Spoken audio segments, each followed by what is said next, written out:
Olha só, boa noite. Boa noite. Tudo bem?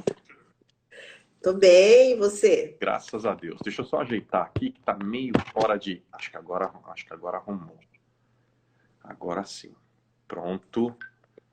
Pronto. Gente, deixa eu apresentar a nossa convidada dessa noite, falar um pouquinho dela e aí a gente vai começar aqui o nosso papo.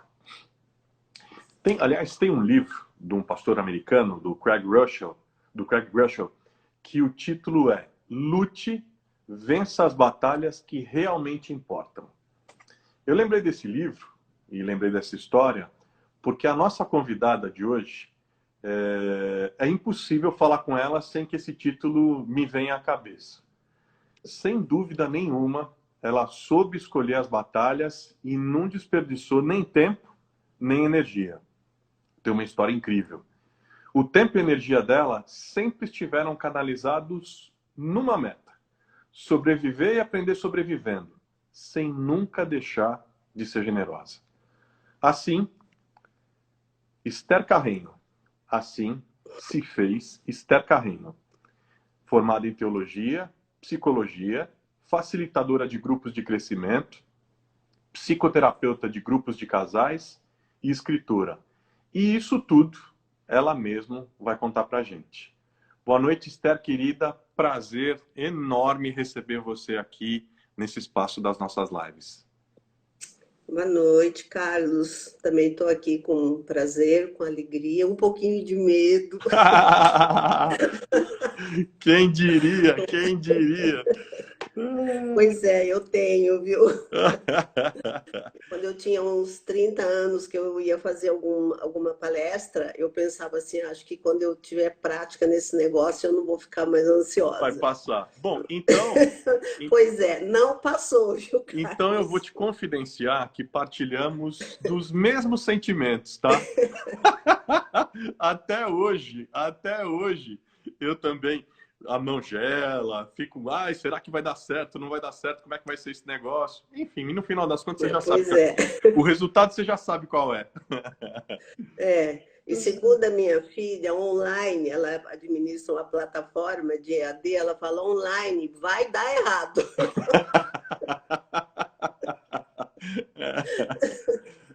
Então tá bom, né? Bom, a gente sabe que o psicólogo tem um papel crucial na saúde mental das pessoas, né? E hoje, num mundo que a gente tem um contexto de desastres, de emergências, de uma situação dessa de pandemia como a que a gente está vivendo, o psicólogo, o papel do psicólogo, do promotor da saúde mental, aumenta ainda mais. Nesse Uhum. período de, vamos dizer assim, vamos chamar, não me vem outra palavra, mas enfim, de interdição das presenças, do olho no olho, da voz ouvida no mesmo ambiente, você tem reinventado a sua atividade? Você está se reinventando?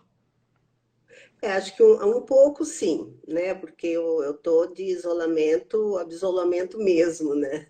Já há quase 3 meses. E eu atendo bastante gente. Eu faço uma média de 25 a 30 atendimentos por semana. E parte dessas pessoas também tiveram muitas mudanças na vida deles. Alguns nem puderam, ainda não puderam retomar o atendimento online, porque eu passei todo mundo para o online. Então, vindo para casa, eu tive que achar um canto. Eu estou num apartamento grande, meus filhos já saíram, então eu tenho espaço. Mas eu arrumei um cantinho, fiz uma mesa bonita, eu pus flor, eu trouxe a luz lá do consultório. E num primeiro momento eu fiquei um pouco preocupada, porque eu dou muito valor para a presença, né? Eu acho que nada substitui a Claro. presença. E de repente eu só ia ver o rosto da pessoa e os olhos dela, né? Eu não ia ter mais o corpo dela também me comunicando bastante em termos de psicoterapia. Então, no primeiro momento, eu ficava no esforço, Carlos, tentando imaginar como que a pessoa estava sentada, o que ela estava fazendo, onde que estava a mão dela, né? Eu fiquei gastando muita energia em cima disso. Mas em seguida eu descobri que os olhos comunicam muito e que se eu me concentrasse mais na fisionomia da pessoa, na fala dela, nos olhos dela, eu também ia ter muita percepção de tudo que ela queria me comunicar. Então, teve essa adaptação, mas nem foi uma coisa tão custosa.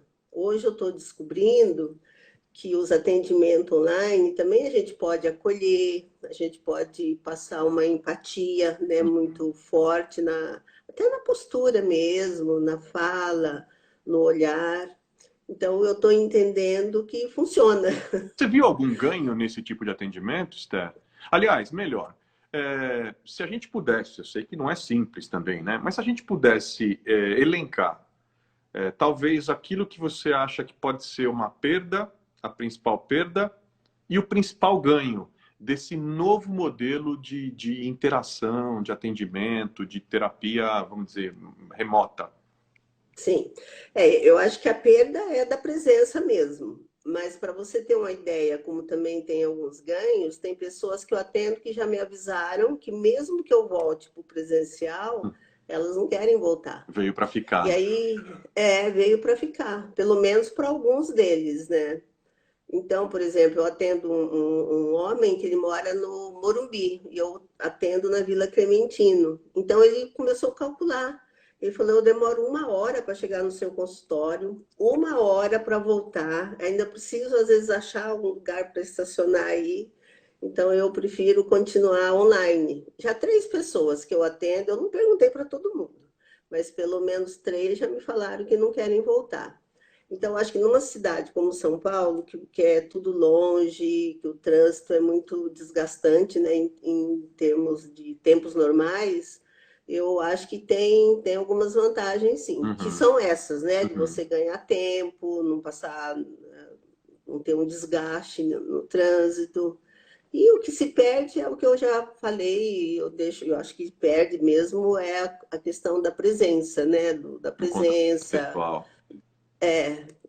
Isso é muito importante, né? Quais são, Mas, assim, na sua avaliação, quais são os maiores, dentro da experiência, da tua escuta, do que você está percebendo, do que você está vendo, quais são os maiores impactos que o isolamento social, com essa convivência mais intensa com as pessoas que moram numa mesma casa, né?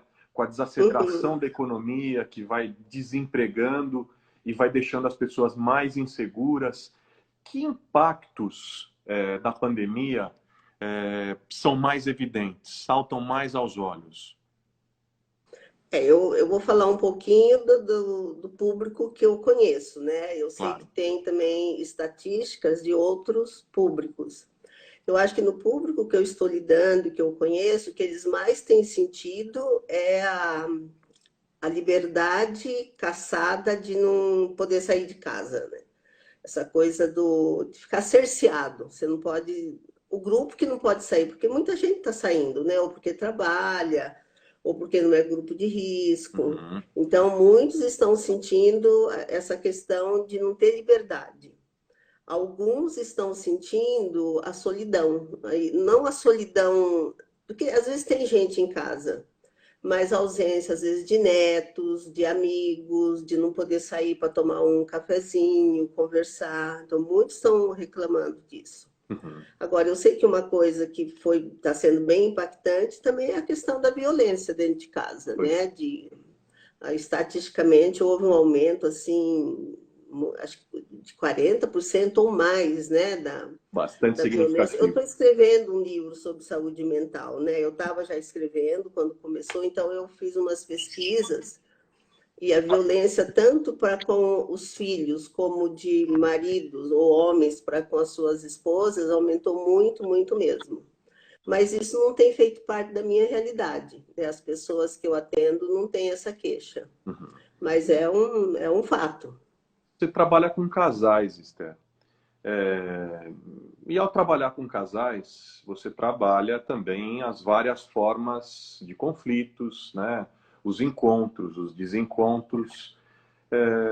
Quais têm sido os relatos mais comuns nesse momento de todo mundo debaixo do teto, do teto mais tempo do que antes era era o normal?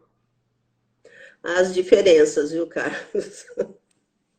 Diferença, um que vai dormir mais cedo, outro que não quer dormir mais cedo, um que é bagunceiro demais, né? Essas diferenças, assim, que um é organizado, o outro não é. Então, eu acho que as diferenças é o que está pipocando mais e a inabilidade para a comunicação. Eu não atendo só casais, né? Casais eu atendo quando eu faço encontros de fim de semana. No consultório eu atendo adultos, família, jovens, atendo bastante jovens. Mas o atrito maior é esse aí, as diferenças e as dificuldades de se comunicar, às vezes é uma comunicação muito agressiva, porque a pessoa já está fora ela foi bagunçada, né? A vida dela saiu do normal. Então, essa coisa de sair do normal, sair da rotina, eu acho que ela traz um desgaste maior, deixa a pessoa um pouco mais irritada, e aí na convivência isso aflora mais. Mas também, o contrário também tem famílias estão gostando de estar junto, né? Apesar de ter de vez em quando lá uns desencontros, Nos arranca-rabo. eles estão percebendo que realmente eles se gostam, que está gostoso ficar junto. Os filhos, tem alguns filhos que estão felizes porque estão tendo tempo com os pais, mesmo tendo esses desencontros. Então, eu acho que as duas coisas estão acontecendo.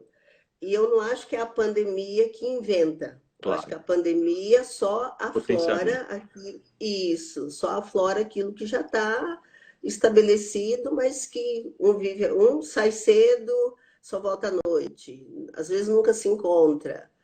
Aí você não tem tempo, né, de entrar em contato com essas diferenças, não tem tempo de entrar em contato com as coisas que te incomodam. Agora, a pandemia faz com que você está ali junto o tempo todo, aí isso aflora. Então, eu não acho que a culpa é tanto da pandemia. Com certeza, concordo com você. Concordo com você. Aliás, É o que é. morar na mesma casa não significa viver sem privacidade, certo? Isso vale para os Sim. casais e para os filhos dos casais, né? É. Bom, tem gente que mora junto, mas nunca se encontra, né? Pois é, pois Só é. vem para casa como se fosse uma pensão. Né? Fica difícil, né? Quando junta, aí vai detonar. Casais, por exemplo, às vezes são diferenças que eles já tinham esquecido que elas existiam, aí quando começam a ficar juntas, elas aparecem. Ou então descobrem novas diferenças. E diferença você tem que aprender a negociar, aprender a lidar, porque graças a Deus também que é diferente, né?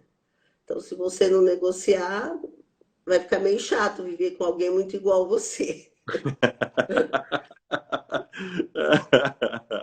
E quando dois são iguais, um é dispensável. Então, É verdade. É viva as verdade. diferenças, né? E quando, você estava falando agora mesmo sobre a questão de uma das principais dificuldades que tem visto é na questão da comunicação. Você consegue dar alguns exemplos para a gente?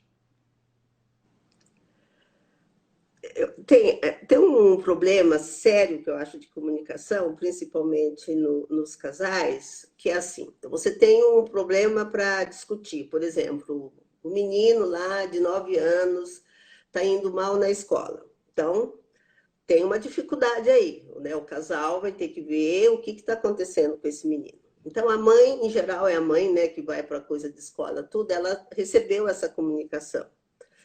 O que acontece na maioria das vezes? Em vez dessa mulher chegar e contar o problema para o cônjuge, para o marido, ela já começa acusando. Ela começa assim: olha, o nosso filho está indo mal na escola. Claro que ele vai mal na escola. Você também nunca olha a lição dele. Então, eu acho que um dos problemas mais sérios da comunicação é que a gente julga o outro, acusa o outro e, em vez de olhar para o problema, eu olho para a pessoa. Aí eu destruo a pessoa com a acusação e com o julgamento. Essa pessoa também já vai cair, às vezes, na defesa, ou então também já vai responder com acusação e julgamento, e o problema fica lá intacto. Então, se o que a gente trabalha muito com os casais é isso, né? Que o foco é o problema. E julgamento e acusação, quem já fez terapia comigo, eu estou vendo que tem bastante gente aí que fez.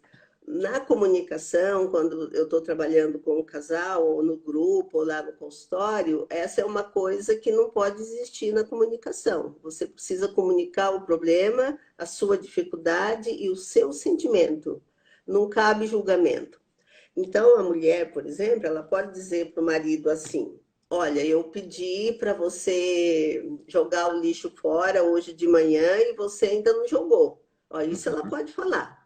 O que ela não pode falar, e que em geral é o que é dito, ela não pode dizer assim: você é um surdo, porque eu já pedi para você jogar o lixo fora e você não jogou ainda. Então, quando ela chama o marido de surdo, ó, isso tem um julgamento aí, tem uma acusação aí. Agora, se ela só falar: olha, eu pedi para você 2 vezes jogar o lixo e você não pôs, aí não tem agressão, o homem não vai cair na defesa, e quem sabe ele vai falar: desculpa, eu estou indo lá colocar o lixo.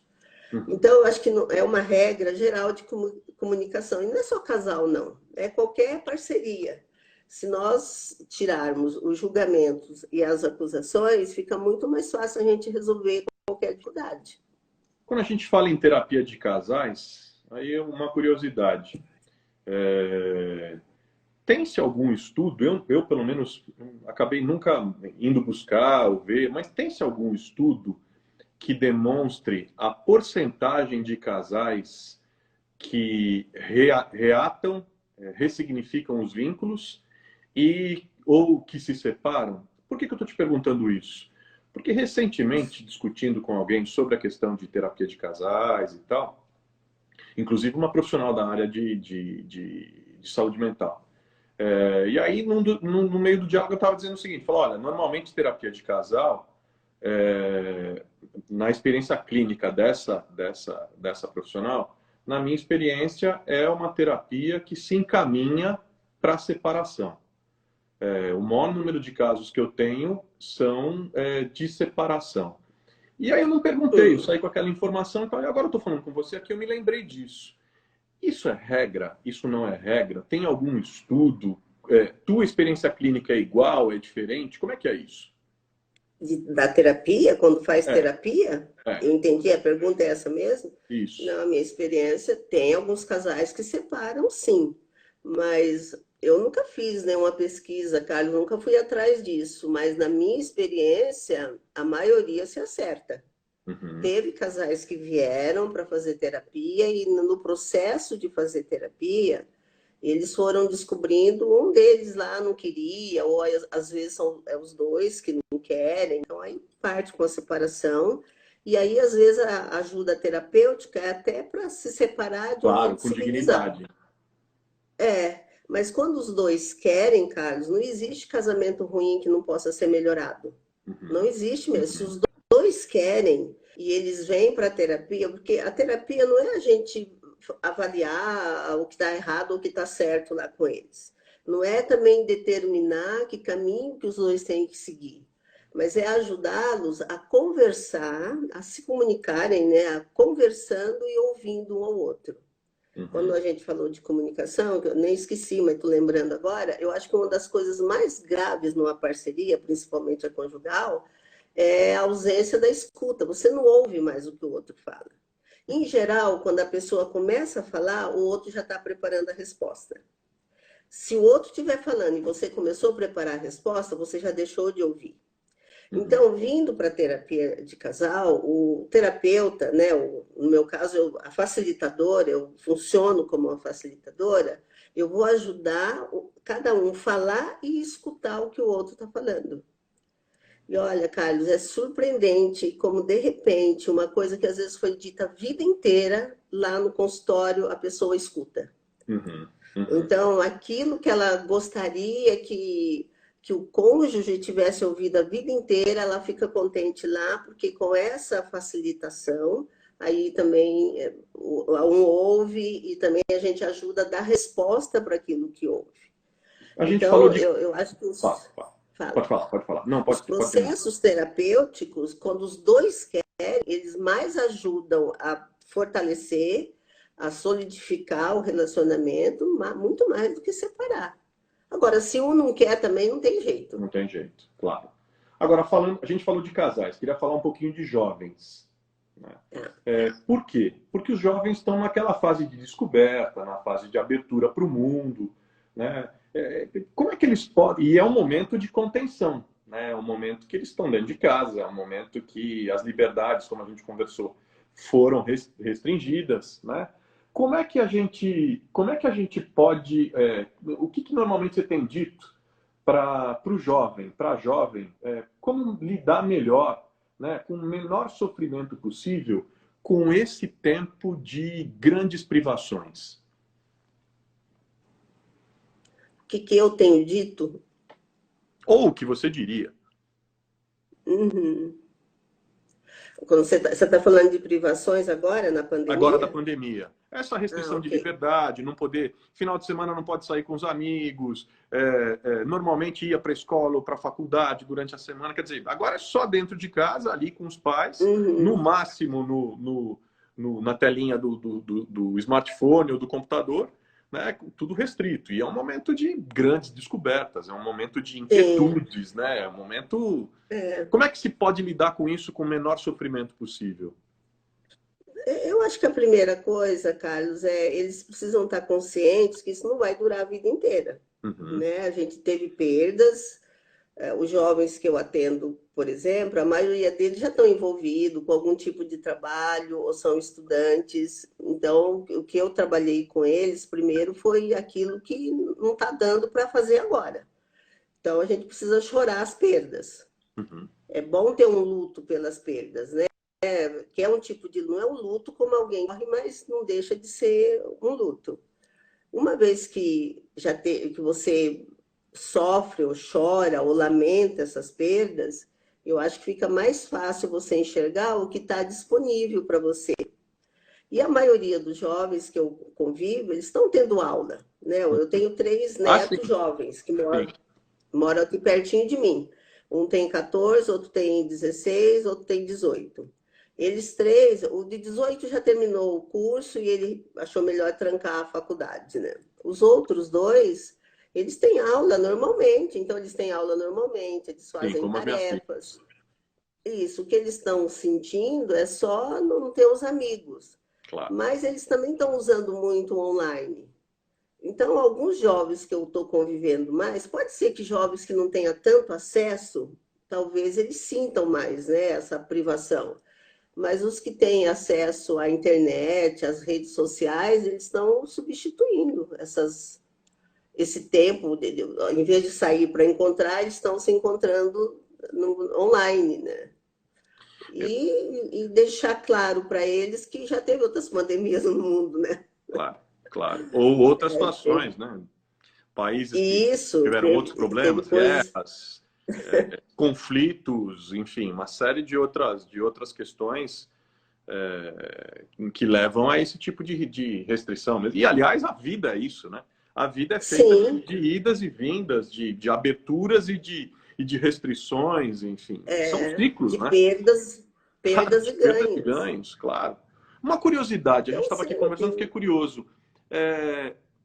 Como é que você decidiu trabalhar com casais? Por que trabalhar com casais? Oi, Esther. Oi, deu uma interrompidinha. Você conseguiu ouvir minha pergunta ou não? Como que decidiu? Então, a gente estava conversando aqui e me bateu uma curiosidade. Como é que você decidiu, ou como é que você escolheu, ou resolveu trabalhar com casais? Por quê?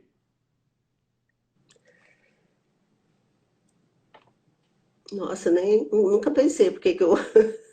Bom, primeiro eu fiz teologia. Em teologia, eu já me especializei em aconselhamento. Então, quando eu fui de uma igreja que os pastores não deixavam as mulheres pregar. Eu fui de uma igreja com pastores assim bem, hoje a gente chamaria de machistas mesmo, né? Eu acho que isso é que me mobilizou mais. Eu nunca tinha pensado nessa pergunta.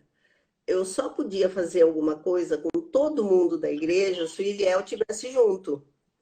Então, sobravam os casais. Eu acho que aí foi que a gente se mobilizou, eu me mobilizei a trabalhar com casais e ele veio junto para trabalhar com casais, né?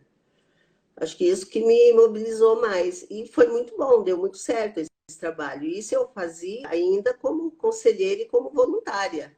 Eu só tinha, eu fiz faculdade batista, né, teológica Sim, batista, tive o Karl Lacker como professor, não sei se você lembra dele, ele lembro. está bem velhinho, está vivo, ele foi uma das pessoas que mais me Referência. influenciou, que mais foi, ele marcou minha vida, tanto que por causa dele é que eu também tive contato com o Carl Rogers, e depois, quando eu me formei, eu fui para a linha humanista, né, do abordagem centrada na pessoa do Carl Rogers. Então, com o Lacker, eu fiz um curso especial de como trabalhar com casais. Uhum. Então, eu acho que tinha necessidade na igreja de alguns casais que estavam na igreja que eu frequentava, né, que estavam com conflitos. E como naquela época a única liberdade que eu tinha de fazer algum ministério era ou com mulheres ou com casais junto com Eliel. E olha que eu fiquei anos nessa igreja, né?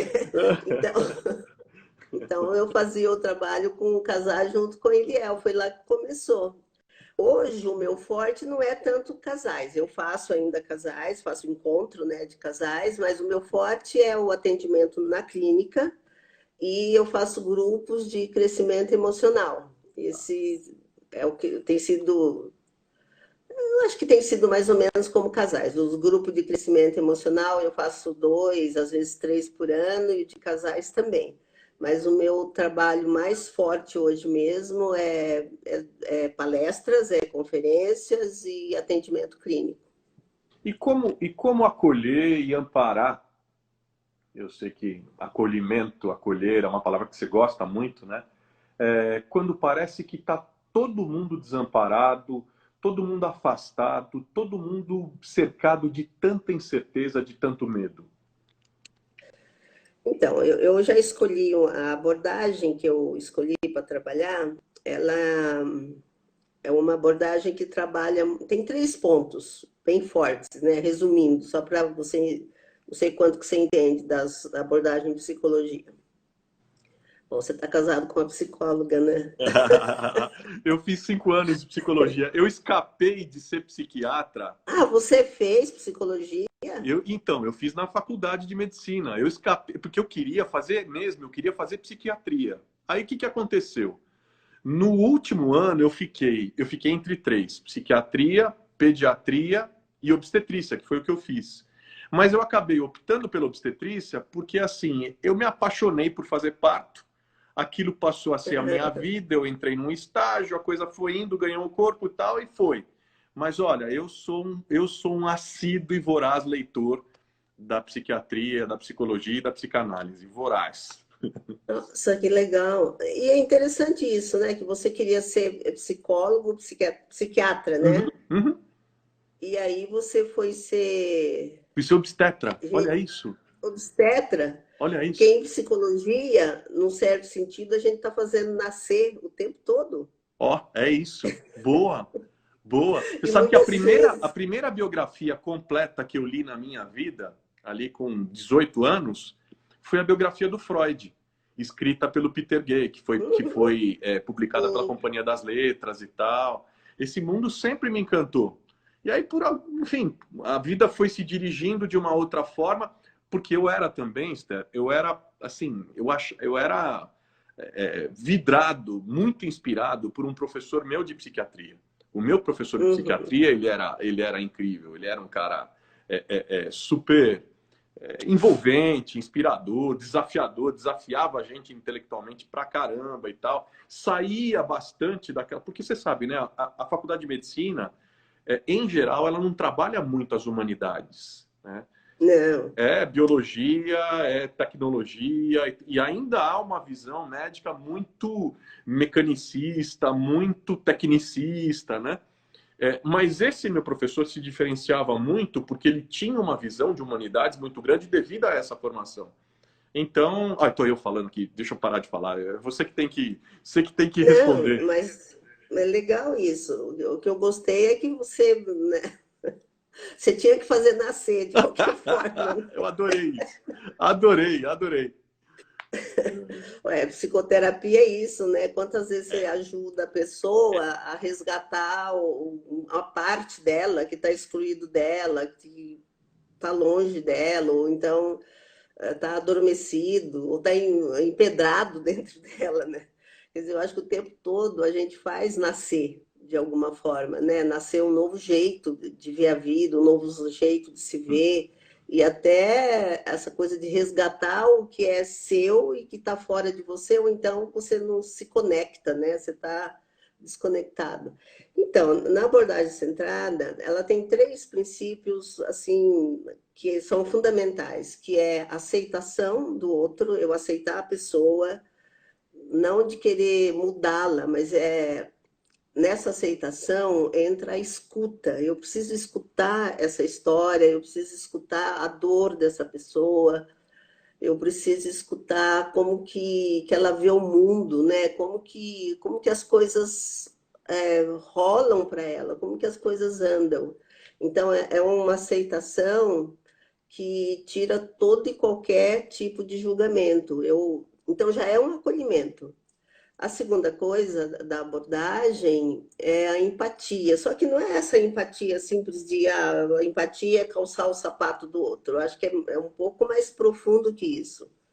Eu acho que a empatia nessa abordagem do Carl Rogers, que foi um presbiteriano, é a capacidade, é você desenvolver a capacidade de você fazer um link com o sentimento da pessoa, mesmo que aquele sentimento não faça nenhum sentido para você, mas você desenvolve uma capacidade de sentir aquela dor, né? Aquele sofrimento. É, então é vestir a roupa toda da pessoa, no certo sentido, não é só o sapato, né? E a terceira coisa da abordagem centrada, que foi a linha que eu escolhi para trabalhar, é que eu preciso ser congruente. Quer dizer, congruente, eu tiro o avental. Eu não visto o avental para trabalhar. Eu tenho uma formação, é essa formação que serviu de referência para a pessoa vir, mas quando eu estou com ela, eu tenho um encontro com ela, né? Esse encontro, eu sou transparente naquilo que também rola aqui dentro de mim. Então, eu sou uma pessoa que vou encontrar com uma outra pessoa. Então, eu acho que nessas três pilastras aí, não tem como a gente não acolher, né? Essa coisa do acolhimento, de você caminhar com o outro sem julgamento, essa coisa de você ver o outro, não importa o que é a vida dele, mas você enxerga o outro, seja lá quem for, que ele é criado à imagem e semelhança de Deus. A pessoa que está ali na sua frente pode ser um pedófilo, um criminoso, alguém que abusou de alguém, estuprou alguém. Ali está alguém que é criado à imagem e semelhança de Deus. Então, acho que foi aqui que eu aprendi a acolher. E também eu venho de uma história onde eu fui acolhida por muitas pessoas. A minha história é cheia de acolhimento, é cheia de pessoas que me enxergaram, que me deram a mão, né, que acreditaram em mim. Então, olha, eu não consigo ver a vida de outro jeito. Aliás, você guarda aí que nós vamos chegar lá. Eu quero falar um pouco da sua história também daqui a pouquinho. Eu vejo assim, as pessoas em geral, né, mas especialmente nós brasileiros, e eu falo até por mim, assim, a gente é muito de viver de contato, de abraço, de gargalhada, de choro, né? Assim, tudo isso vivido de uma maneira muito próxima, muito fraterna, almoço de domingo com a família toda, enfim. E aí, assim, eu te pergunto, as reuniões na igreja, né, os cultos, as celebrações, onde em geral as pessoas se encontram, as pessoas cantam, as pessoas dançam, as pessoas se abraçam, as pessoas choram, dão testemunhos, fazem amizade. Isso pode ser também visto como uma forma de terapia em grupo? Sim, E sim. por que eu estou te dizendo isso? E na ausência disso, como nesse período que a gente está vivendo, o que pode substituir? Eu acho que nós estamos em isolamento, mas a gente não precisa ficar alienado. E eu acho que o que substitui hoje aqueles que precisam ficar em isolamento mesmo, é a comunicação usando a tecnologia. Uhum. Né? É você entrar em contato, é você se preocupar. Tem gente fazendo coisas muito bonitas, viu, Carlos? Eu mesmo recebi presentes aqui na minha casa de jeito bem amoroso, né? Teve gente que me trouxe, por exemplo, uma garrafa de vinho na Páscoa, de um jeito assim bonito, né? Carinhoso. Eu até Isso chorei faz quando eu toda a vi. diferença, né? Isso é... Então, você pode ligar hoje para empresas, né? Mandar uma caixa de chocolate, uma flor, mandar um recadinho. Então, acho que a gente precisa lembrar disso, ó. Isolado, sim, alienado, não. Não precisa ter alienação, porque essa coisa da igreja faz falta mesmo. Mas eu acho que também os cultos online, né, as salas virtuais que foram aí através de Zoom, têm funcionado. Eu tenho um grupo de discipulado que é uma delícia eu encontrar com as meninas. A gente se encontra a cada 15 dias, é muito bom ver o rostinho de cada uma, a gente conversa. Então, eu acho que nesse momento é aproveitar esses recursos, tanto da tecnologia como das entregas que tem por aí, né? Os motoqueiros aí que estão querendo ganhar o dinheirinho deles, que pode fazer essas entregas, que também é um jeito de mostrar o carinho, né? O carinho, o afeto, até que volte o dia da pele de novo. Olha que Isso aí vai gostoso. demorar, Carlos. Olha que gostoso quem está aqui, a Givanilda. Olha que coisa boa. Nossa, Givanilda, Manda olha um que beijão lindo. pro Lourenço também. Que coisa boa te ver aqui. Ai, que legal. Tem muita gente legal aí, viu? Já vi. Um beijo, Givanilda. Semana passada eu ouvi uma coisa interessante de um amigo que esteve aqui, que passou por aqui, o reverendo Caio Fábio. Sim, Ele sim. falou que para pessoas de mais idade, pessoas acima dos 75, 80 anos, esse tempo de paralisação também é um tempo super difícil de se recuperar. Porque a pessoa projeta mais uns 10 anos de vida ativa, né? Com disposição para viajar, para planejar coisas. E, de repente, parar tudo por um ano tem aquele impacto enorme assim, de eu estou perdendo o pouco que eu tenho. Né? Fazendo um paralelo com a física, com a lei da inércia, a gente sabe que a inércia é a propriedade dos corpos de resistir à mudança de velocidade. Né? Como é que a gente lida com essa resistência quando se trata de pessoas idosas que sempre levaram uma vida mais independente? Aí vai ter um sofrimento, né, Carlos? Acho que tem uma privação, tem um sofrimento mesmo. Acho que dá para arrumar algum quebra-galho, mas eu até imagino que tenha pessoas que não têm como nem ter um movimento, às vezes, né? De andar, por exemplo. Normalmente a pessoa nessa fase aí, ela gosta de fazer a caminhadinha dela e precisa, né? Eu acho que essas pessoas, elas vão sofrer bastante. Eu estou mais ou menos nessa idade, eu tenho 73 anos, Carlos. Só que eu tenho uma vida ativa. Como a minha mãe. Então, minhas viagens foram canceladas. Essa semana era para eu e meu marido, eu e Liel, íamos tudo pago, tudo bonitinho, nós estávamos indo para a Suécia. E a gente nem sabe quando vai agora, talvez só vá no próximo ano mesmo, né? Eu moro também num prédio que eu posso descer lá embaixo, andar dentro do próprio prédio, eu posso caminhar, tomar sol. Então, é um prédio antigo, mas que tem espaço para isso. Eu acho que as pessoas que não têm esses privilégios que eu tenho, os envolvimentos que eu tenho, eu acho que elas vão sentir bastante o tédio. E não sei de que forma que elas vão poder sair disso. Talvez criar alguma coisa, alguém próximo delas.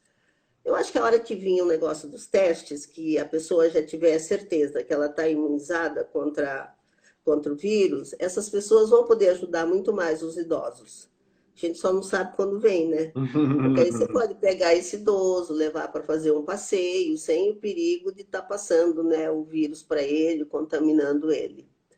Aí teria que ter uma ajuda não só, às vezes, da família, mas também do governo, porque eu acho que essa coisa dos Claro, testes claro. depende muito mais, né, do governo do que da família. Eu acho que algumas pessoas vão ter muita dificuldade, sim.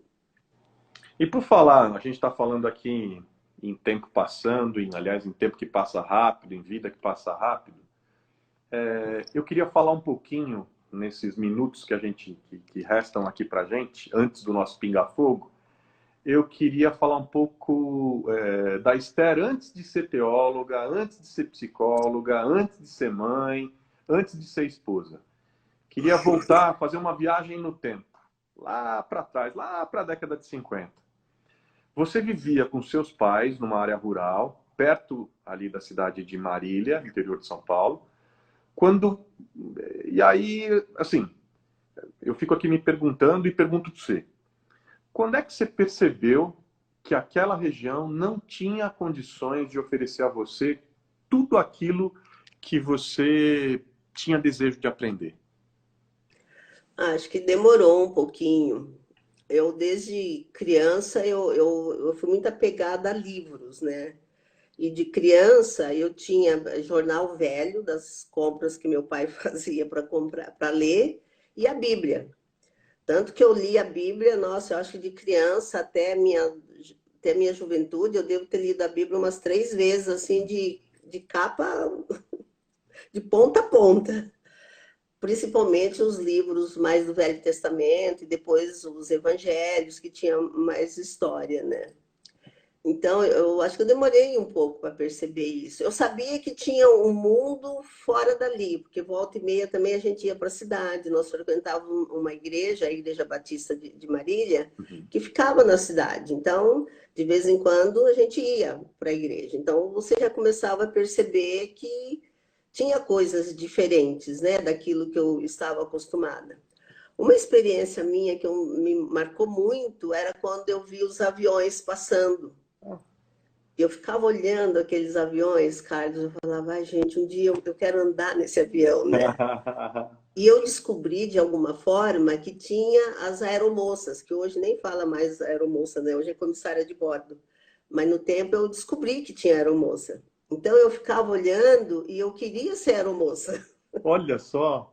Isso, eu estava ajudando meu pai na roça. Isso eu tinha aí uns 10 anos, 10, um pouquinho mais, acho que 11 anos, de 11, 12 anos, eu trabalhando lá na lavoura com meu pai e eu ficava sonhando com esses aviões aí, querendo ser aeromoça. Então, o que eu percebi assim, era a ida para a cidade, quando eu via que tinha coisas diferentes na cidade, essa coisa de avião, que eu também via que tinha um outro mundo, e o mundo nosso era muito limitado, né? Era muito simples mesmo. A gente era bem, meus pais eram bem simples mesmo. Você Mas sai, eu já tinha noção. você sai de casa, você sai da casa dos seus pais para estudar já em Marília ali pelos 14 anos, né? Não, eu saí antes, Saiu antes. a primeira, para estudar, eu saí com 9 anos. Tá. Porque o lugar que meu pai morava, o primário, chamado primário, né, só tinha até o terceiro ano. E como meu pai já tinha. Meu pai era um cara interessante, porque ele era um alagoano arretado, mas ele não era machista, então essa coisa. Ele queria que as meninas estudassem igual os meninos, e ele validou esse meu interesse, né? Ele incentivou isso. Então, quando eu terminei o terceiro ano e não tinha como fazer o tal do quarto ano, aí onde meu avô morava tinha escola com quarto ano. Aí então meu pai acertou lá com meu avô. Então a primeira vez que eu saí, eu tinha 9 anos, eu já fui morar um ano com esse meu avô para poder fazer o quarto ano primário. Já em Marília. Aí já era, não, era perto de Marília, era em Padre Nóbrega isso. Tá, tá, Aí passou, daí eu terminei esse ano, aí meus pais mudaram para esse lugar. tá. Então meus pais mudaram para esse lugar, daí fui para casa dos meus pais. Aí eu terminei o quarto ano primário. E também não tinha como. eu não conseguia estudar. A gente morava um pouco distante das escolas, né? Não tinha como eu ir para a escola. O que você tem de lembrança boa daquela época? Eu não tenho lembranças assim ruins, mas eu não tenho de lembrança assim boa para dizer para você que foi uma festa que eu brinquei, também eu não tenho. Tem algumas coisas que me marcaram muito. Por exemplo, o cheiro da chuva. Sabe, chuva quando cai na terra, que tem um Adoro. cheiro? Nossa, gente, esse cheiro me arremete para aquele tempo, né? Que quando chovia, eu sentia o cheiro da chuva. E uma coisa que me marcou muito, vai parecer até estranho, mas eram os funerais, os enterros. Olha só. Porque naquela época, quando as pessoas morriam, elas ficavam nas casas, né? Sim, Naquela época e naquela região ali, né? E quando as pessoas ficavam nas casas, normalmente tinha bolinho de chuva e tinha ou café ou chá. E nós podíamos brincar até altas horas da noite. E eu acho no fundo que a elaboração dos lutos também era melhor, viu? Sim, com certeza. Eu acho que, aliás, eu li uma coisa tão interessante recentemente. Tem um livro de um médico, ele é indo-americano, Mortais, que fala sobre, enfim, fala sobre o fim da vida. Ele trabalhou e trabalha há muito tempo com pacientes terminais, né? Então ele conta as experiências dele e um dado me chamou a atenção, Esther, que é o seguinte: até a década de 50, é esquisito falar século passado, né? Porque 1950 tá aí, século passado e tal. Mas até a década de 50, até mais ou menos aí 70 anos atrás, 95% das pessoas morriam em casa. 5% só iam para o hospital. Hoje é o inverso. 95% estão nos hospitais e só 5% morrem em casa.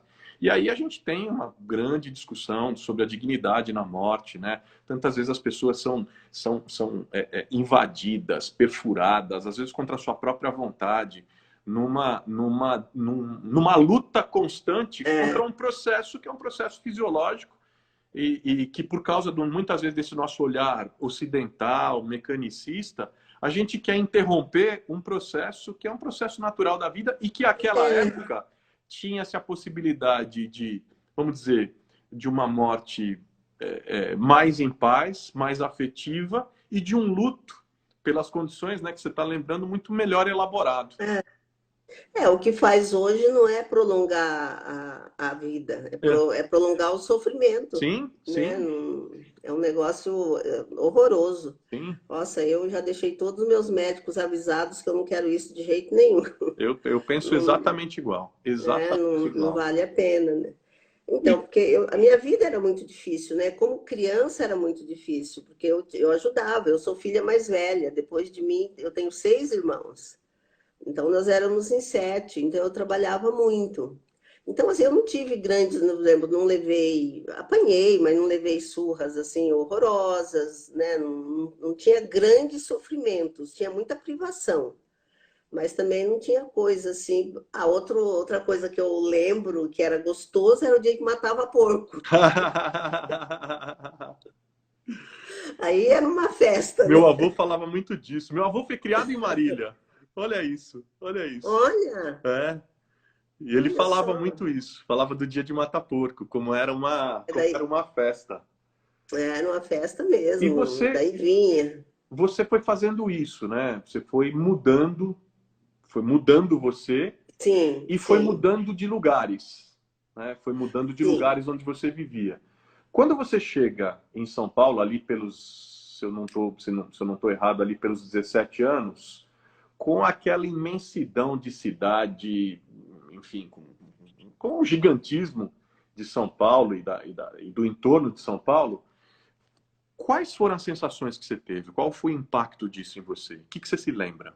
Bom, acho que antes disso é importante eu falar quando eu fui para Marília, né? Porque até então eu estava lá na agricultura, ajudando meus pais, e aí o pastor da igreja de Marília, que é o pastor Salovi Bernardo, ele está vivo ainda. Não creio. É. Olha isso, que mundo pequeno! Você conhece ele, né? Muito, muito, muito. Tem um carinho imenso por ele. Por ele e pelo filho Então, dele, pela esposa. né, você não imagina a história, a participação dele na minha vida. Ele foi um dia na casa do meu pai, pedi para o meu pai para mim ir para a casa dele, ajudar um pouquinho com os filhos. Ele tinha 4 filhos na época, né? E para que eu pudesse continuar estudando à noite. Então, e meu pai deixou eu ir. Então, daí eu saí do campo, saí da lavoura, aí fui morar na cidade de Marília. E aí fui recebida, né, pelo pastor Saluvi, pela dona Sinira. Né, eles estão vivos ainda. Sim, Eles sim. estão agora eles estão no interior, né, que eles estão também em quarentena, estão na casa, acho que da Thelma, se não me engano, que é uma das filhas dele. Mas aí essa atitude deles de me receber, de investir em mim, de me ensinar, me reeducar, né, Carlos? Porque você vem do meio do mato, a gente nem dente Claro, não claro, escovava, claro. né?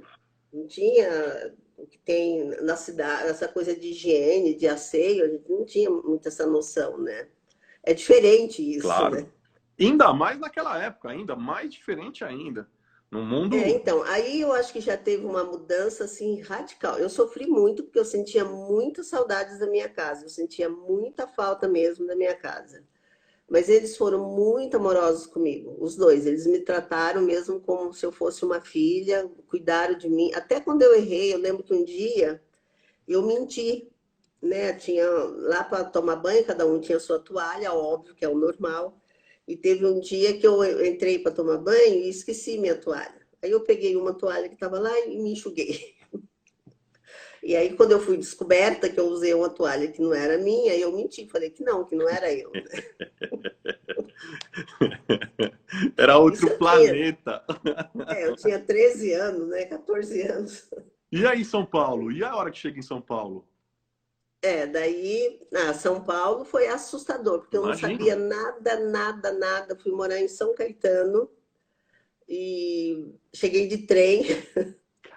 Aí fomos para São Caetano, fui trabalhar numa loja primeiro, mas daí eu acabei mudando também da primeira casa que eu vim. Aí eu fui trabalhar em São Paulo, onde hoje é a prefeitura. Ah, ah. Eu Lá no trabalhei edifício 4 anos, Matarazzo? e isso no Olha Matarazzo. isso! Trabalhei 4 anos lá no Matarazzo e vinha de ônibus, né, para a cidade. Aí é assustador, cara. É um negócio assim que não dá nem, não sei como que eu relato isso, né? Você se vê como se fosse assim uma bolinha no universo Gigantesco. gigantesco, Agora, gigantesco mesmo. você sempre foi. Você é um exemplo, tá? Você é um exemplo. Pela sabedoria, pela coragem, pela garra. Você é um exemplo. A gente vai vendo pela sua história de vida, uma história de vida de luta, de busca de Uhum. aprimoramento, de crescimento contínuo. Né? E tem uma coisa que me chama muita atenção na sua história, que eu acho que é também uma grande inspiração. Me conta como é que foi começar uma nova faculdade aos 45 anos. Me conta isso. Gente, que força, que inspira a gente, inspira todo mundo que está ouvindo, porque assim, isso isso é para poucos. Isso é para poucos. Então, ó, a primeira faculdade que eu fiz foi Teologia. teologia, porque eu tive uma experiência muito forte com Jesus Cristo e isso mudou radicalmente a minha vida. Eu era toda certinha, toda bonitinha, mas o meu interior não. Eu tinha, né, eu tinha medo de morrer, eu não gostava de ninguém, das pessoas, eu não, só olhava para o meu umbigo. Então, crer na redenção, crer em Jesus Cristo e aceitar a salvação de Jesus Cristo através da cruz mudou radicalmente a minha vida. E daí eu fui fazer teologia porque eu queria conhecer mais, né? Acabei descobrindo que a faculdade de teologia também traz conhecimento, mas não traz intimidade Claro. com Deus através de Jesus, né? Então, quando eu fiz essa faculdade, eu me especializei também em aconselhamento. Eu já comecei a trabalhar em aconselhamento e como voluntária. Então, eu aconselhava mulheres, adolescentes, casais, junto com a Eliel, né? E fui, mas eu tinha vontade de estudar psicologia. Só que nesse meio tempo aí teve uma reviravolta na nossa vida. O Iliel deixou o trabalho de executivo que ele tinha e foi ser administrador de uma comunidade que nós frequentávamos, né? De uma comunidade religiosa. E isso fez com que as nossas finanças caíssem bastante. Então, eu não tinha recurso nenhum para pagar uma faculdade. Nós tínhamos filhos adolescentes, eles estavam estudando, a gente investia na vida deles. Então, financeiramente, era impossível pensar numa faculdade paga. E na pública eu não ia entrar, né, Carlos? Porque depois de tantos anos sem... Distante do... Claro. Não dá, né? E aí teve uma família que eles vieram me procurar para aconselhamento. E eu trabalhei com essa família, trabalhei com o casal, depois ajudei eles em relação aos filhos. E eles gostaram demais de ver o meu trabalho. Essa mulher já era psicóloga e era uma família assim de poder aquisitivo bom, né? Aí teve um domingo que eles chegaram no culto da manhã da igreja e falaram para mim, falaram, olha, a gente gosta muito do seu trabalho, todo mundo que passa por você gosta do seu trabalho, então nós queríamos investir em você, nós queríamos ajudar você a fazer um curso que vai servir para você, inclusive depois no seu futuro, quando você já for velha, né? Então, se você, nós queremos que você faça vestibular. Se você passar em alguma faculdade de psicologia, nós ajudamos vocês a pagar essa faculdade os 5 anos. Uau! Uau! Isso eu tinha 45 anos, cara. Eu sei. Impressionante. Aí, gente, você não imagina, eu chorei o dia inteiro. Era um domingo, eu fui para casa chorando. Porque, assim, era um prêmio de loteria isso para mim, né? E ao mesmo tempo eu tinha medo de fazer o vestibular, não passar. Imagino. E fiquei pensando assim, meu Deus, 45 anos, vou me formar com 50. E quem mais me ajudou nesse dia foi minha filha adolescente, porque ela chegou para mim, viu que eu estava assim toda, né, emotiva, chorando. Aí eu contei para ela, ela virou e falou assim: mãe, vai, faz, encara. Se você terminar esse curso e trabalhar um dia só, já valeu a pena. Olha isso, olha isso. E isso me animou mais ainda, né? Daí eu fui, fiz mesmo a inscrição numa faculdade particular, porque eu não tinha como, né? Minha filha brinca comigo até hoje. Ela fala que era dessas faculdades que você passa na calçada e daí entra. Não é verdade. Mas eu passei, viu, Carlos? Meus parabéns. Esther, deixa eu te perguntar uma coisa. Você já viu alguma live que eu tenha feito? Não. Já. Já viu? Você sabe então como é que funciona o pinga-fogo, né? Sei. Não tem pegadinha, só tem pegadinha do bem, tá? Não tem pegadinha, só tem pinga-fogo mesmo.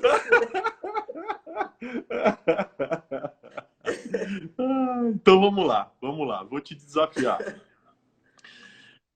Psicologia é? Sacerdócio. Teologia é?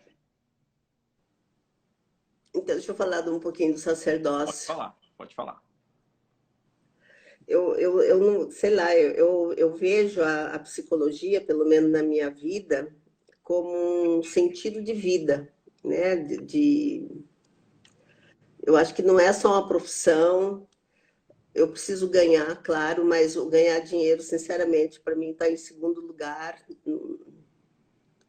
Então, essa coisa de caminhar com o outro, ajudar o outro, entrar nos seus vales, né, nas suas sombras, eu vejo como um sacerdócio mesmo. É mais que profissão. Teologia. Teologia é? Ixi, teologia.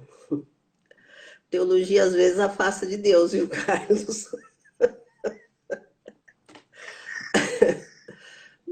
Às vezes eu tenho um pouco de medo da teologia, assim, em si, né? Mas eu acho que tem também uma teologia boa, que a gente pode aproveitar bastante. O tempo que eu busquei a teologia, eu eu descobri isso, que você conhecer, ter um conhecimento intelectual sobre Deus, não é você ter a experiência de andar com Ele através de Jesus Cristo, né? Dizer que você crê em Deus, que Deus está acima de tudo, eu acho que é uma coisa, mas você ter a intimidade com Ele, caminhar com Ele no dia a dia, eu não sei se passa muito pela teologia, eu acho que não. Ó, estão perguntando aqui, tem uma pergunta do Sérgio. O Serginho está perguntando, você já morou em Marília e em São Paulo? Gostaria de morar no interior de novo? Ó, vi que entrou meu neto aí, gente. Ah, olha só! Ó, o Gabo 100. Fala, Gabo. Um abraço para você, viu, Gabo? Eu acho que sim, Carlos. Eu acho que eu gostaria de morar num lugar que não fosse tão desgastante como São Paulo, sabe? Eu gostaria de estar num lugar mais tranquilo. Até em função da minha idade, né? Eu acho que São Paulo é uma cidade que tem tudo de bom, mas também ela tem tudo de ruim. Então, Desgaste, tá? né? E quando a gente é jovem, eu acho que São Paulo ajuda muito, porque você pode escolher tudo que você quer e tudo que você quer não. Você pode escolher entre tantas coisas aquilo que você quer. Mas eu acho que conforme a idade também vai avançando, a gente quer um pouquinho mais de sossego. E agora que eu estou descobrindo essa coisa do atendimento online, é capaz de eu ir mesmo para um lugar bem sossegado. Atendimento online é temporário ou veio para ficar? Eu acho que vai misturar um pouquinho. Eu acho que é temporário, mas vai ter muito mais atendimentos online daqui para frente. Eu já atendia online, eu atendia 4 pessoas online, 2 pessoas que moram fora do Brasil, né, e que eu continuo atendendo, e 2 que moram fora de... tão longe. Uma está fora de São Paulo, a outra não está fora, mas mora longe. Eu acho que vai ser mais ou menos isso, Carlos, daqui para frente. Eu acho que vai ficar mais ou menos meio a meio esse negócio aí. O online vai pegar em muitas coisas. Freud ou Jung? Ó, nenhum dos dois, para mim, é pro jeito que eu trabalho. Se for para escolher um dos Eu, dois. eu sou obrigada a escolher um dos dois. Se for para escolher, o Jung. Prefiro Jung, Jung. Jung ou Lacan? Jung. Também, ó, também não é Lacan comigo, mas Jung. Já que eu tenho que escolher, né? Uma Maior das coisas que eu desafio. Fala, pode Ó, falar. uma das coisas que eu admiro no Carl Roger foi isso, que ele teve coragem de enfrentar esse mundo aí da psicanálise, né? É verdade, é verdade. Maior desafio que você já enfrentou foi?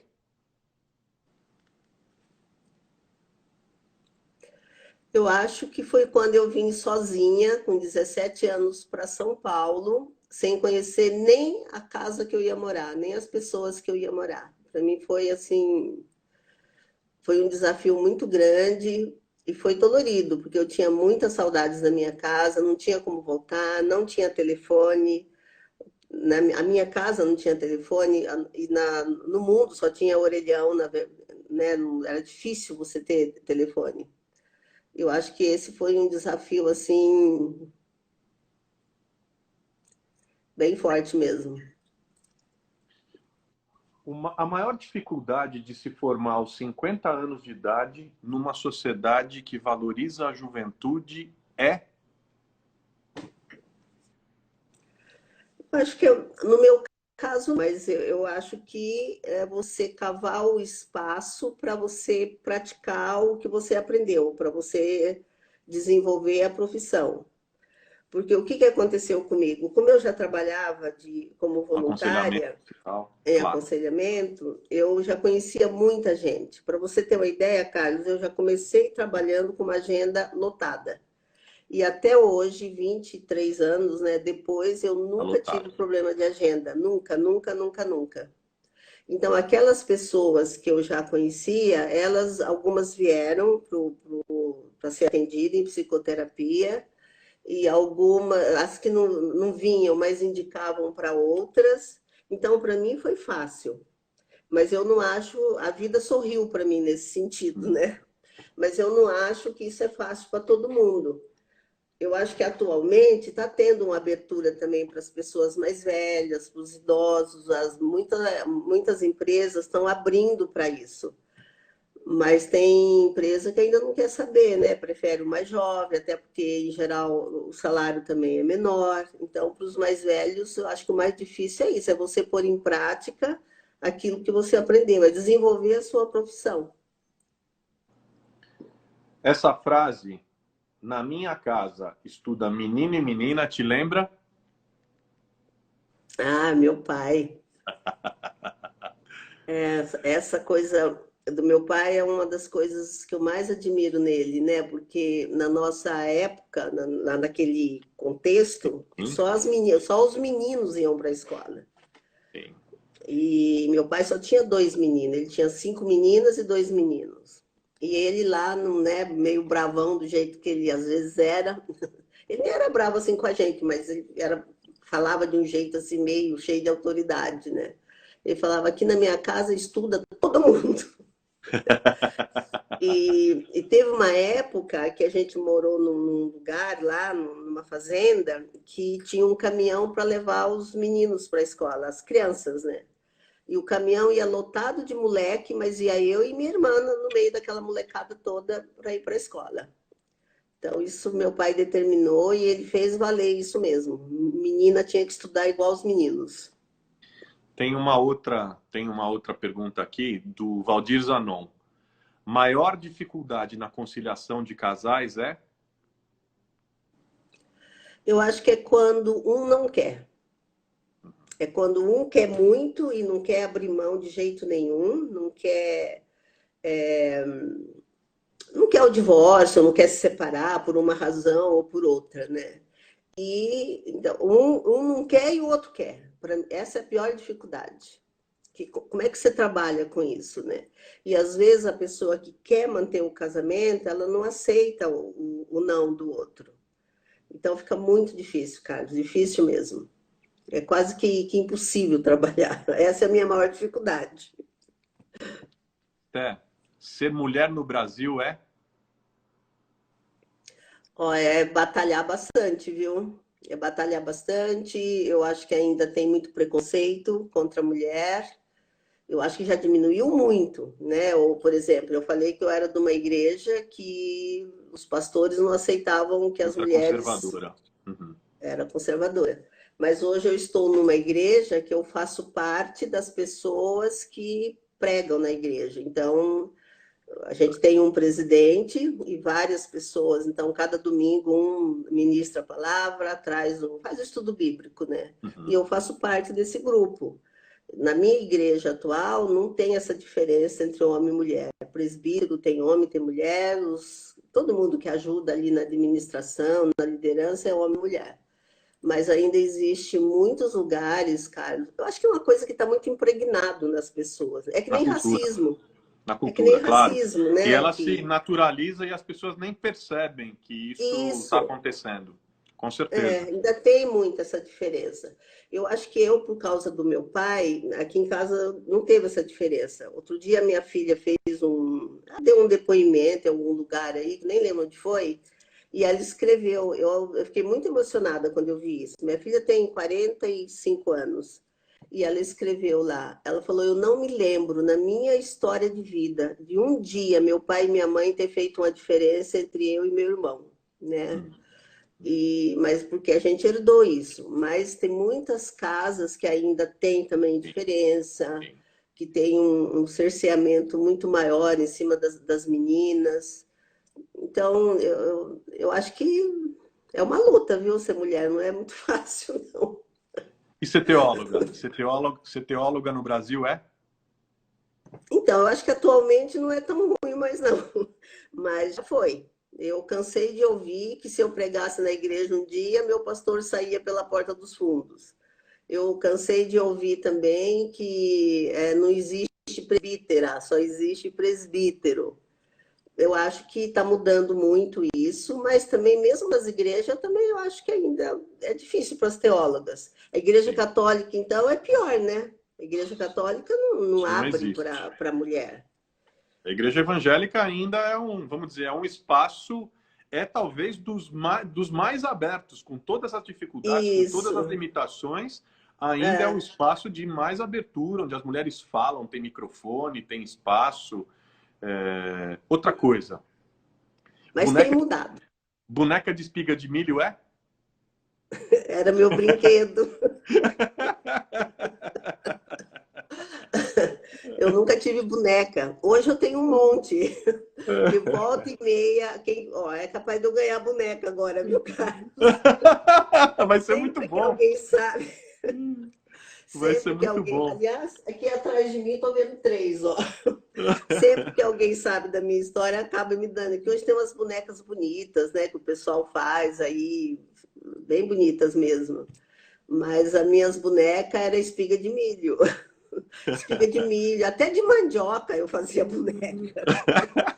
Fazia carinha na mandioca. Então, eu nunca tive boneca. E você sabe que é interessante isso, porque quando minha filha nasceu, e ela tinha uns 3 aninhos, eu tenho 3 filhos, né? Tem a Cássia, tem a Betânia. A Betânia veio morar com a gente já de adolescente, mas quando a Cássia tinha 3 anos, eu aprendi que era importante eu brincar com ela. Só que eu nunca tinha brincado com ela, Carlos. Como adulta, eu não sabia brincar. Mas quando eu aprendi que é importante, eu falei, vou brincar com a minha filha. Correu pro quarto dela e ficou escondida assim, me olhando pela porta. E até para ela era isso, esse negócio de ver a mãe com uma boneca, sabe? Olha só. Mas aí eu aprendi também, né? Aprendi a brincar com ela. Eu desci, né, para esse nível da criança de brincar quando a mãe brinca, a filha, de igual para igual, né? Aí brinquei bastante com ela. Tentar ler por folhas de jornal amassadas, usadas como embalagem de produtos, te lembra? Lembra a minha vontade de aprender, de estudar. Cada vez que meu pai chegava, principalmente algumas coisas lá que ele comprava, pedaços, vinha tudo embrulhado em pedaços de jornal. E eu fui vendo aquilo, meu pai foi me ensinando, ele me ensinou o alfabeto, e eu fui perguntando, eu ia vendo as letrinhas, ia perguntando, e eu comecei a ler jornal, na verdade, aqueles pedaços, né, de jornais, antes de ir para a escola. Quando eu fui para a escola, eu já estava semi-alfabetizada. Então, e lembra também a escassez, que minha casa não tinha livros. Só quando eu tinha 10 anos, que meu pai comprou uma coleção, que acho que você nem conhece, porque você acha que tem idade para ser meu filho, né? Uma coleção que chamava Heróis Cristãos. Então ele comprou essa coleção, mas eu já tinha 10 anos. Então a minha iniciação na leitura foi em jornal, um pedaço de jornal. Olha só. Igreja ou família? Igreja ou família, eu tenho que escolher um? Você que Se eu sabe. tiver que escolher um, é família. Família. Eu acho que na família dá para fazer uma igreja. E eu não sei se na igreja dá para fazer uma família. Resistir. Eu gosto muito. Eu acho que família é um lugar de erro e acerto, é um lugar de desencontro e encontro. Família, para mim, é a base, né? A base da história. Tem uma pergunta do Gustavo aqui, inclusive que tem a ver com o que você está falando. O Gustavo está perguntando o seguinte: por que hoje em dia é tão difícil a gente encontrar casamentos de longa duração? Aliás, Eu a acho pergunta que dele é é por que estão porque cada vez mais raros? os casamentos, né? É porque as pessoas desistem nas primeiras dificuldades que acontecem. Eu faço 50 anos de casada esse ano. E eu brinco, né? Eu falo que eu gosto de voltar para casa. E eu sinto que a recíproca é verdadeira também, do meu marido. Acho que o melhor índice de que você está num bom casamento, não perfeito, mas bom, eu vou gostar de voltar para casa. Só que o nosso casamento foi um casamento muito trabalhado, viu, Gustavo? Nós fomos para curso de casais, buscamos aconselhamento numa época que teve alguns atritos. Quando eu comecei a trabalhar com casais, o trabalhar com casais me deu também recursos e conteúdos e material para trabalhar o meu próprio casamento.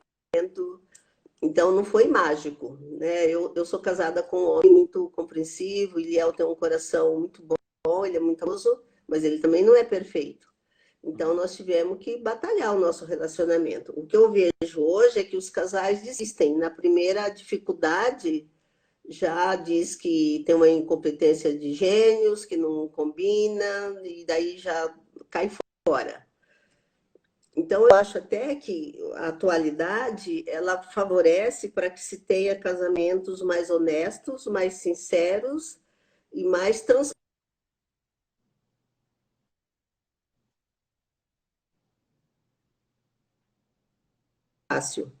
E eu vou dizer uma coisa, quem existe fácil vai perder o que eu acho que é um mistério que existe no casamento. À medida que vendo com o outro e vai fazer.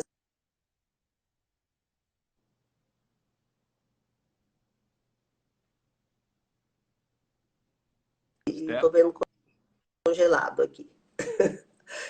Deu uma congeladinha. Não sei explicar, mas eu acho que ótima a sua fala. Deu.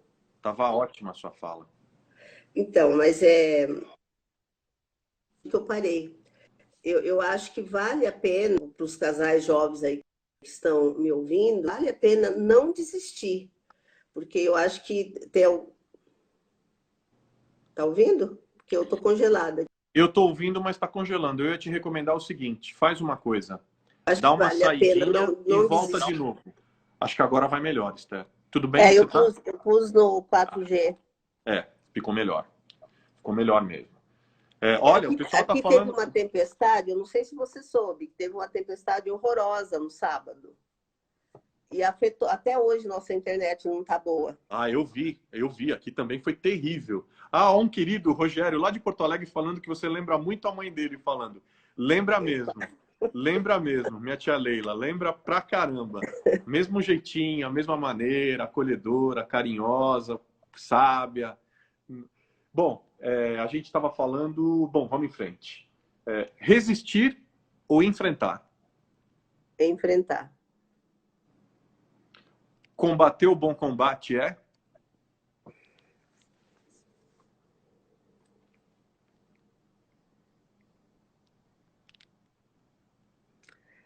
Eu acho que é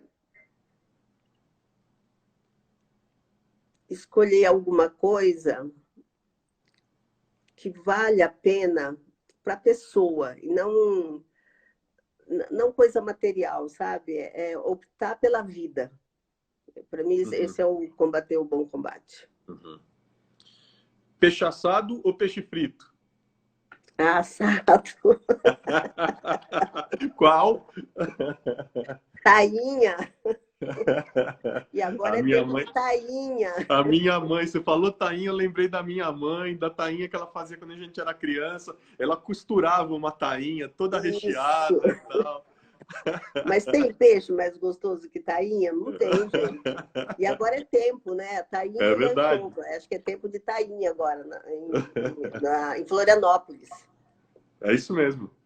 Fazer arroz no fogão a lenha, usando o banquinho, é uma realidade de quando eu tinha de 6 para 7 anos. Isso mesmo, via no banquinho para fazer arroz. Olha, o pessoal tá falando muito aqui para eu te convidar para você voltar para fazer uma live só sobre casamento. Eita. Você vai ter que responder no ar o desafio do povo. Tá todo mundo pedindo, o que eu vou fazer? Não tem jeito. O pessoal disse que vai comprar tainha, viu? Só porque eu falei. Oswaldo Montenegro ou Milton Nascimento? Tem que escolher aí? Não, os dois. Não, e os dois. Não dá. Os dois.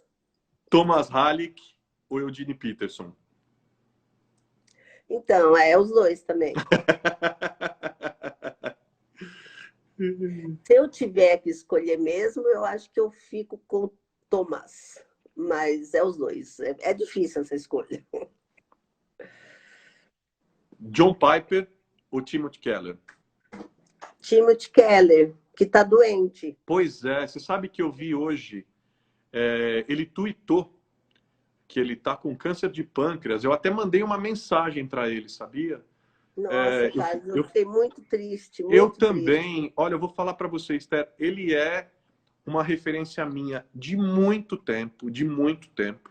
Eu tive um privilégio na vida, que foi um dia tê-lo conhecido pessoalmente, tê-lo ouvido falar também pessoalmente num congresso. E assim, eu li tudo que ele produziu, ele tem uma profunda influência com relação a mim, especialmente na visão social, na questão da formação teológica social, ele me influenciou muito. E hoje, quando eu vi aquilo, eu fiquei muito, muito triste, mas muito triste. Fiquei. Muito eu triste. Também fiquei, e o livro dele que mais marcou minha vida foi o Justiça Generosa. Esse livro é muito especial. Muito bom, né? Agora, vou falar de mulheres na Bíblia. Tá. Débora ou Esther? Eu gosto das duas. Você põe gente muito boa para me escolher. Mas você acha que é pinga-fogo? Você acha que pinga-fogo é saia justa ou o quê? Então, Esther, eu gosto demais de Esther. A gente está falando de comunicação. Para mim, Esther é um exemplo da comunicação não violenta. Que hoje a gente tem a comunicação não violenta que está aí vindo, né, de vento em popa. Né? Eu conheço um casal que toma conta disso aqui no Brasil, mas o modelo de uma comunicação sem acusação, sem julgamento, está lá no livro de Esther. Porque se ela não tivesse feito do jeito que ela fez, ela não ia conseguir o que ela conseguiu com o rei Assuero, né? Então, eu acho Esther demais, assim, principalmente nessa hora de enfrentar o rei e correr o risco de perder até a vida. E gosto também da Débora. A Débora foi uma mulher da época. Valente, né? Valente. Foi para a guerra. Miriam ou Raabe? Ai, Carlos. Eu acho que eu vou ficar com a Raabe, mas também eu gosto das duas. Eu fico com a Raabe. Eu acho que ela também foi muito corajosa e a mudança também de vida dela, né? E ela ter coragem de enfrentar a polícia da época, esconder os caras, mentir, né? Porque ela não falou a verdade, né? Em nome da vida, porque ela fez tudo isso para preservar a vida, né? Então, Raabe. Maria, mãe de Jesus ou Maria Madalena? Ai, tô falando, você só dá bomba.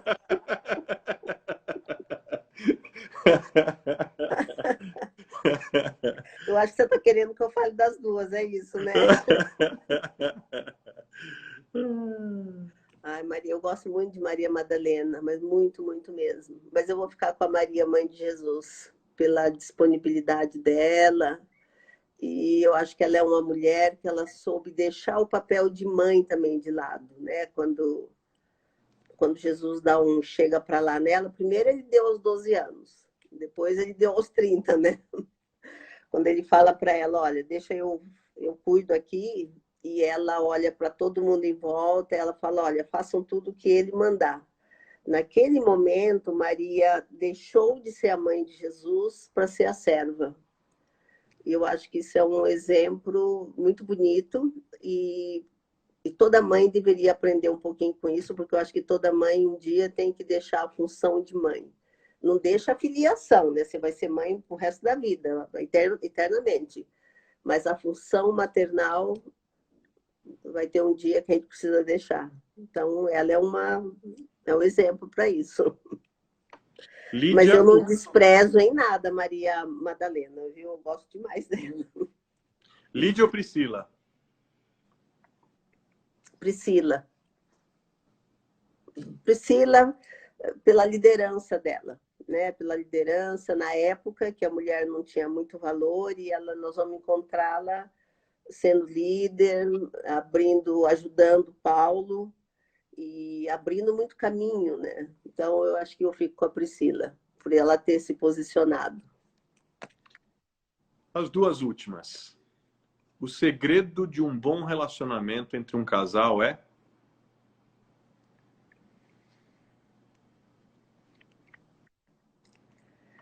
Eu acho que é a escuta.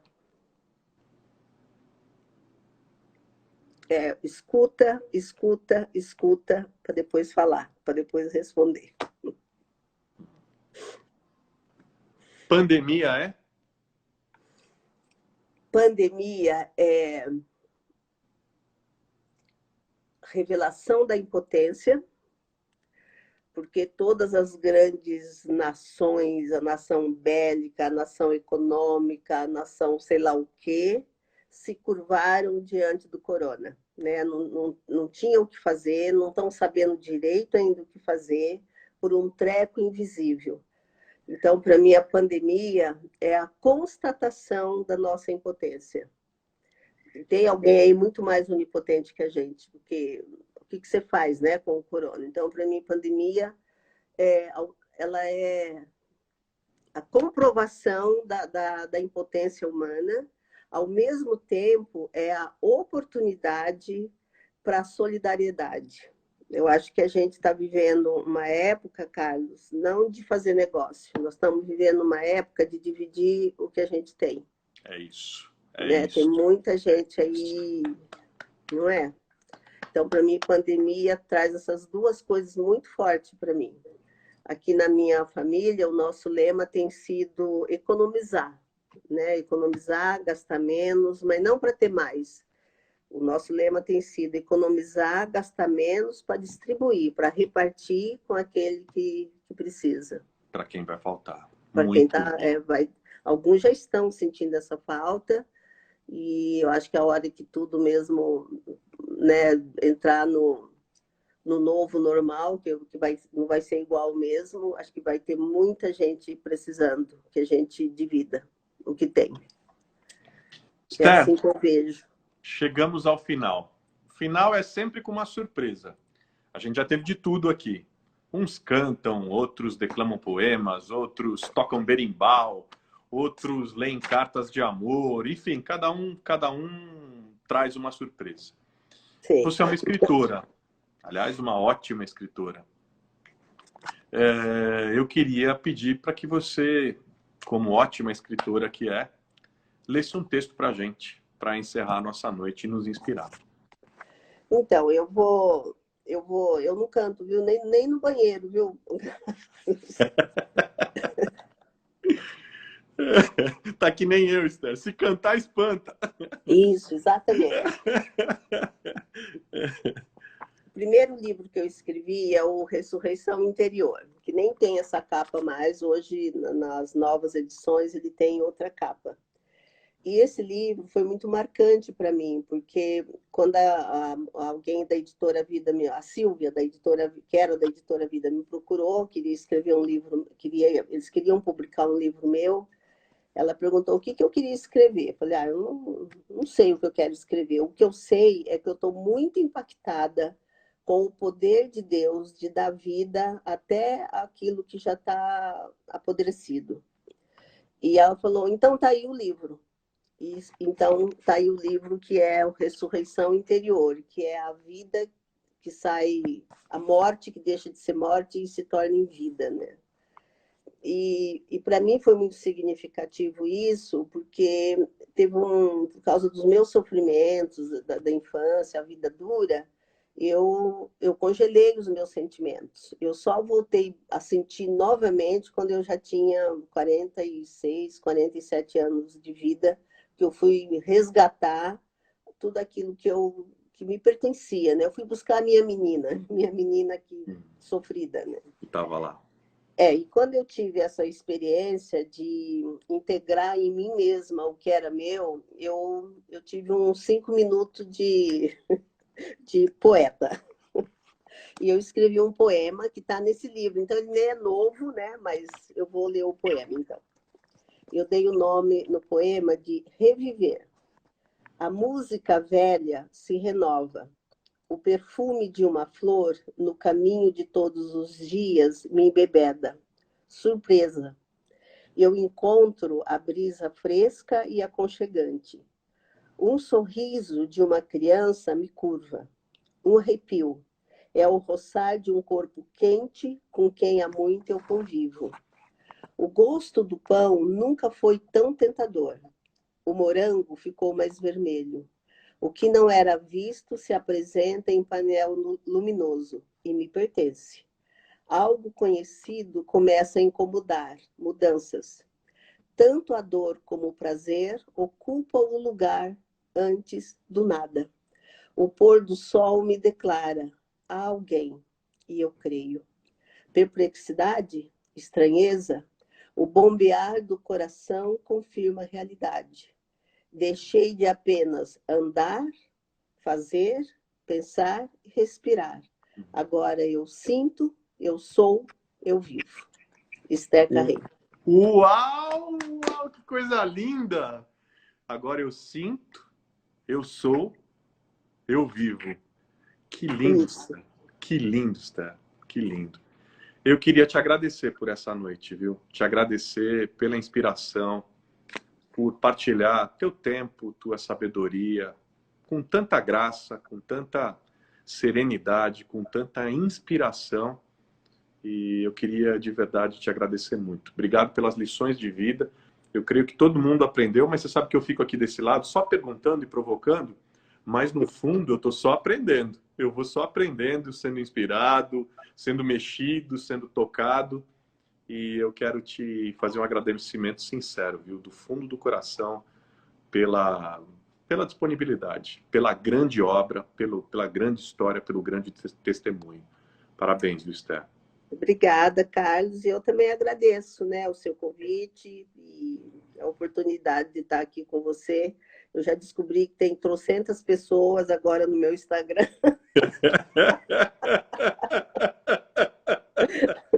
Tá vendo? Andar com você, a gente fica famosa. Eu acho que é o contrário, viu? Ó, eu tô vendo um monte de gente super legal aí. Olha a Zuleika, que está nos Estados Unidos. Um monte de gente do interior. Ai, que lindo. Que legal. Olha, que legal, que legal, que legal. Mas é isso, gente. Só para lembrar vocês, a live, quem não conseguiu pegar a live toda, quer acompanhar, quer voltar a ouvir ou assistir, a live vai estar disponível amanhã, assim como todas as lives são disponibilizadas diariamente em várias plataformas. Vão para o meu canal no YouTube, youtube.com/carlosbezerrajr. Essa é a minha Carlos Bezerra JR oficial. Você pode acompanhar todas as lives lá. E elas também, para você, às vezes, não dá para ver no YouTube, mas, sei lá, tá no metrô, tá no ônibus, está se deslocando, quer ouvir no podcast. No podcast, tanto no Deezer quanto no Spotify, você pode procurar e pesquisar lá por Carlos Bezerra JR. Enfim, gente, muito obrigado. Esther, mais uma vez, obrigado. Um beijo enorme, enorme. Para você obrigado também. De verdade. E, ó, ficou o convite, ficou na dívida para voltar aqui, para fazer uma live só sobre casamento. Tá bom. Vamos pensar. Um beijo. Tudo de bom. Para você também. Tchau. Tchau, tchau.